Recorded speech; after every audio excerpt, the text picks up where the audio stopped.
Assalamualaikum warahmatullahi wabarakatuh. Okay guys, hari ni King CDT nak sharekan kepada kawan-kawan CDI CDT padu no cut off. Jadi kepada kawan-kawan yang ada masalah motor tak power, tak keluar power yang sebenar, pick up tak kuat, top speed tak padu,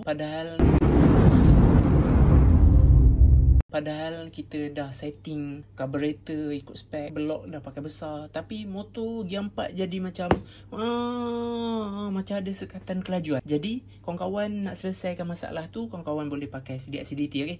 No cut off, api memang kuat, pembakaran lebih efisien kalau kawan-kawan pakai. Jadi CDI CDT ni sesuai daripada block standard, blok 53, 54, 55, 56, 57, 58, 60, 62, 65, 70 dia support sampai blok 85mm Jet 8. Jadi untuk CDI CDT ni diorder oleh Tuan Halim 6933 nombor tracking akhir sebagai rujukan owner. Diorder untuk CDI CDT padu, boleh PNP pada motor EFI High Power, EFI Dream, EFI Class 1, Wave 100, MR1, SYME Bonus 110, Demak Evo Z 110, MR3 V1 5 pin boleh pakai. Kalau MR3 V2 4 pin tak boleh.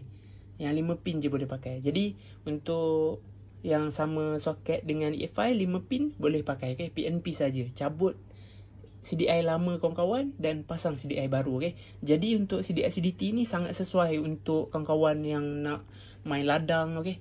Main sukan lasak, okay? Motocross. Jadi sesuai untuk sprint test, untuk kita main dekat, dia akan hasilkan pick up dan top speed yang paling padu. Dan sesuai untuk main highway, untuk main jauh konvoi, CDI CDT sangat padu. Jika berminat untuk order, kawan-kawan boleh terus order di Shopee CDT. Terima kasih support.